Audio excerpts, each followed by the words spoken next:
આપ સર્વોને હેતપૂર્વક જય શ્રી સ્વામિનારાયણ।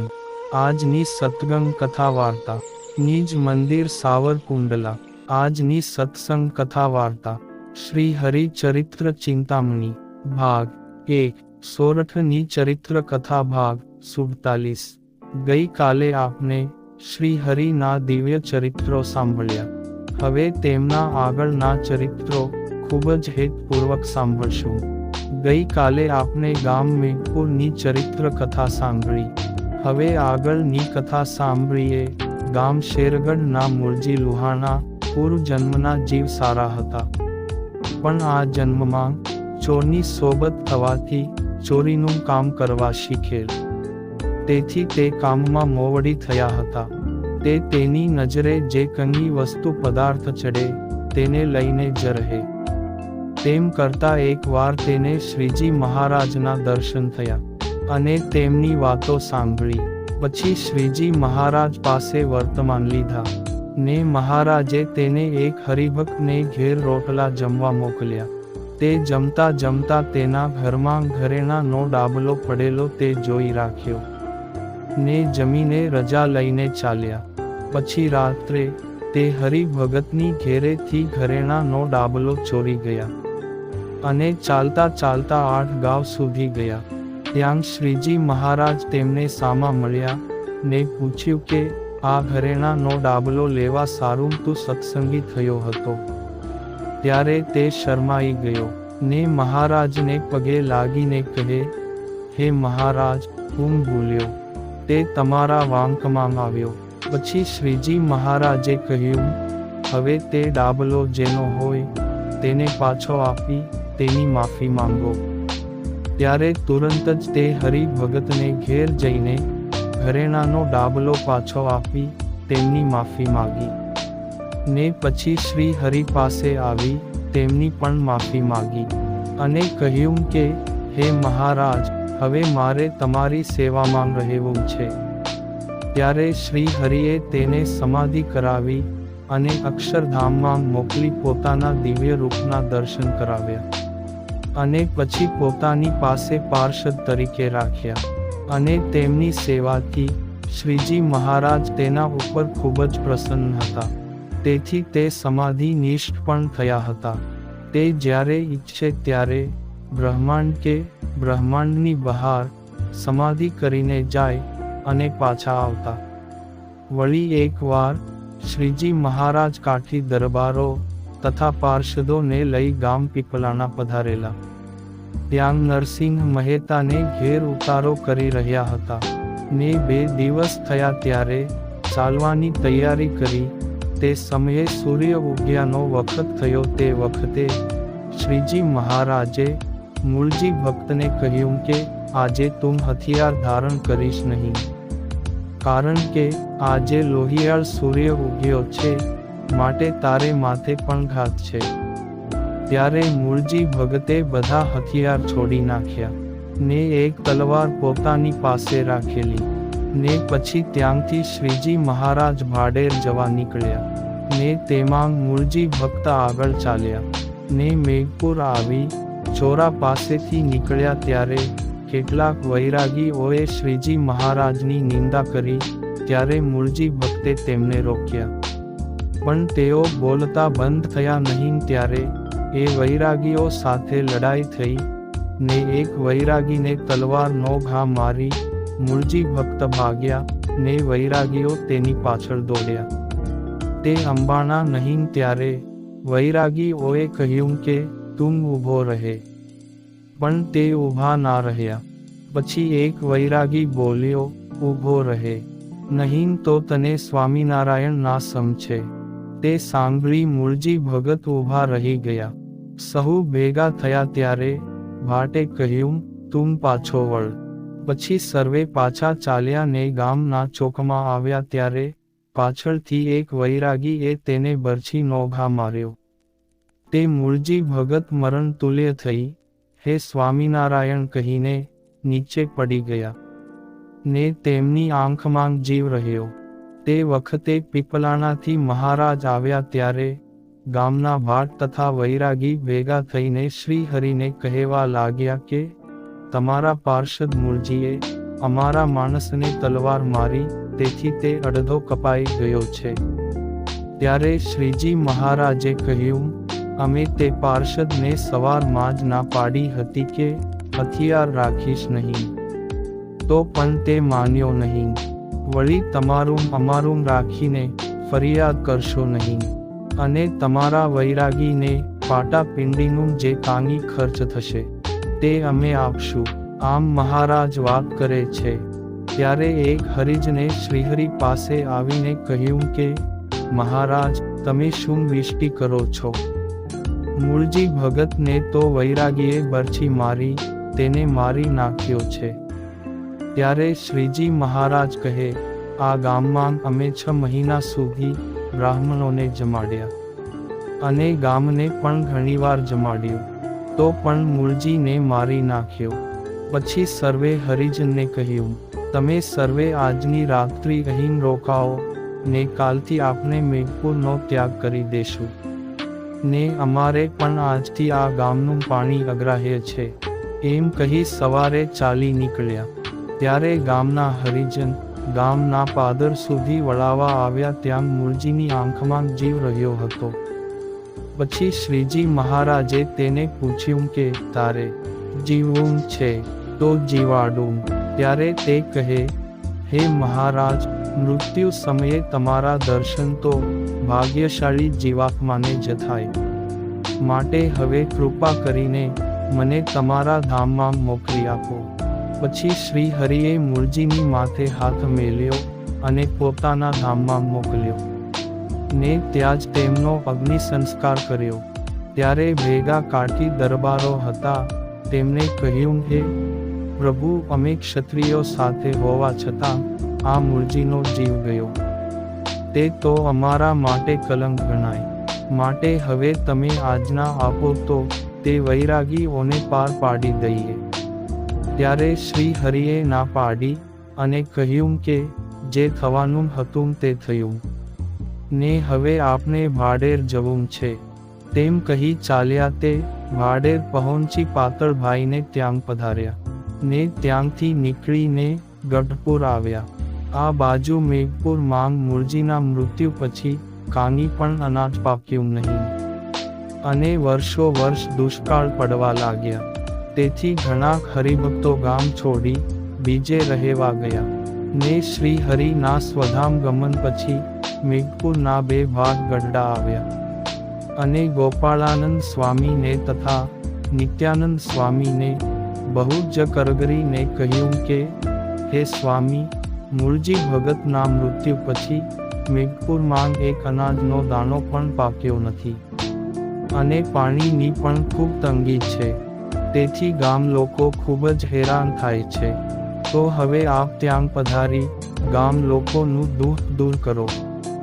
આવી ઘણી વિનંતી કરી. ત્યારે સ્વામીએ કહ્યું કે સારું, અમે ત્યાં જરૂર આવશું. ને થોડા દિવસ પછી સ્વામી પોતાનું મંડળ લઈ ચાલ્યા. તે જૂનાગઢ આવ્યા, ને ત્યાં રાત રહીને વંથલી ગયા.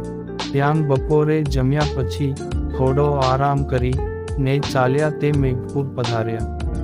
ત્યારે ગામના ભાટ લોકોએ બંને સદ્ગુરુઓનું સામયું કર્યું, અને સારો ઉતારો આપી ઢોલીએ બિરાજમાન કર્યા.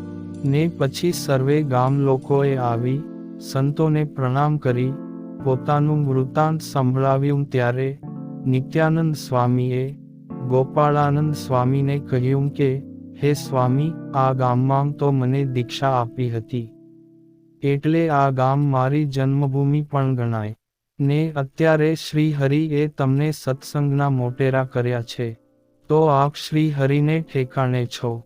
તે શ્રી હરિને પ્રાર્થના કરો, જેથી આ ગામનું સારું થાય.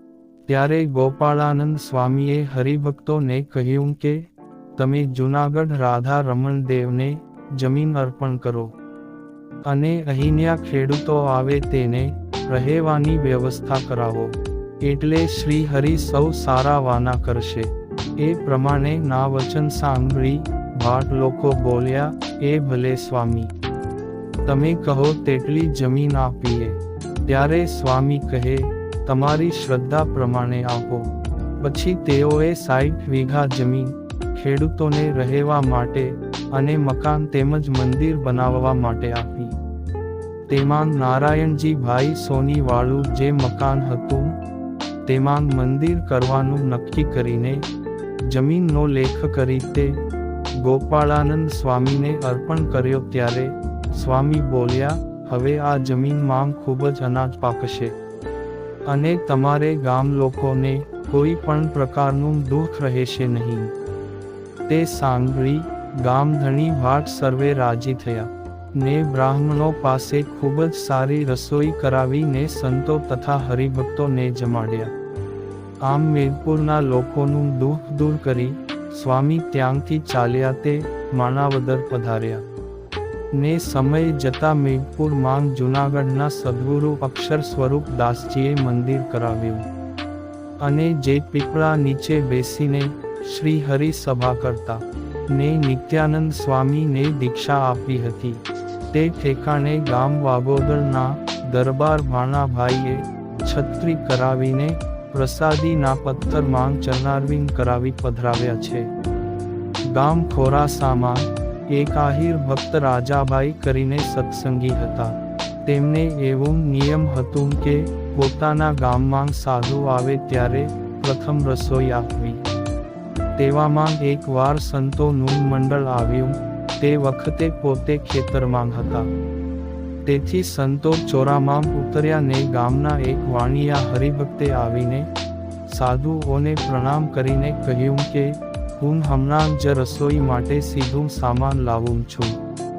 પછી પોતે રાજાભાઈની ઘેર જઈને કહ્યું કે ચોરામાં સાધુ આવ્યા છે તો તેમના માટે સીધું સામાન આપો. ત્યારે રાજાભાઈની ઘરવાળી બોલી, એવા મારા પીટિયા સાધુ તો ઘણા આવ્યા કરે, તે અમારે અને સીધું સામાન આપવાનો ને હું તો દળી દળીને હવે થાકી ગઈ છું. માટે તને શ્રદ્ધા હોય તો તારા ઘરેથી સીધું સામાન લઈ જા ને સાધુડાને જમાડ. તે સાંભળી તે વાણિયો પોતાના ઘરે ગયો ને સંતો માટે સીધું સામાન લઈ ચોરામાં આવ્યો ને તે સંતોને આપી પોતે પાણી તથા રસોઈ કરવા માટે વાસણ પણ પહોંચાડ્યા. પછી સંતોએ રસોઈ બનાવી ઠાકોરજીને થાળ ધર્યો ને પોતે પણ જમ્યા. પછી સાંજે રાજાભાઈ ગામમાં આવ્યા ત્યારે સાધુઓ ચોરામાં બેઠા બેઠા ગોળીના પદ બોલતા હતા. તે સાંભળી તેઓ ત્યાં ગયા ને સંતોને પ્રણામ કરીને પૂછ્યું કે સ્વામી તમે ક્યારે પધાર્યા? ત્યારે તેઓ બોલ્યા, અમે તો સવારના આવ્યા છીએ. ત્યારે રાજાભાઈએ કહ્યું કે તમે જમ્યા કે કેમ? ત્યારે સંતોએ કહ્યું કે હા, અમને શેઠે સીધું સામાન લાવી દીધું, તે રસોઈ બનાવીને જમ્યા છીએ. પછી રાજાભાઈ ઘરે જતા રસ્તામાં તે હરિભક્ત શેઠની દુકાન આવી. તેમને પૂછ્યું કે શેઠ, તમે સંતોને સીધું સામાન પહોંચાડ્યું હતું? ત્યારે શેઠ બોલ્યા કે હા, પહોંચાડ્યું હતું ને. પછી શેઠ બોલ્યા, તમે શાંતિ હાંક્યા કરો ને અમે સીધું સામાન પહોંચાડતા રહેશું. તે સાંભળી રાજાભાઈને થોડો સંશય થયો ને તેમણે શેઠને પૂછ્યું, તમે આમ કેમ બોલો છો? ત્યારે શેઠે કહ્યું, જેમ હોય તેમ બોલે. ત્યારે તેમણે કહ્યું, જે કાંઈ હોય તે ખુલાસાથી વાત કરો, નહીં તો તમને મારા સમ છે. ત્યારે શેઠે તેમના ઘરના માણસે કહેલી વાત કરી. તે સાંભળીને રાજાભાઈને મનમાં ખૂબ જ દુઃખ થયું અને મનમાં વિચાર્યું કે આપની મહેનતનું અન્ન કે ધન જો સાધુના કામમાં ન આવે તો આ ઘરમાં રહ્યાનું શું કામ છે? એમ કહી કળશા માંગથી પાણી હાથમાં લઈ હેઠું મેલ્યું. જે હવે સંસારમાં રહે તેને સુરતાળાના કાળનું પાપ એમ સંકલ્પ કર્યો. ત્યારે શેઠ કહે, ઘરમાં રહેવું ન હોય તો રૂપિયા અને ઘરેણા લઈને જાજો ને ઘેર જઈ વઢવેડ કરશો નહીં, પણ વખાણ કરજો.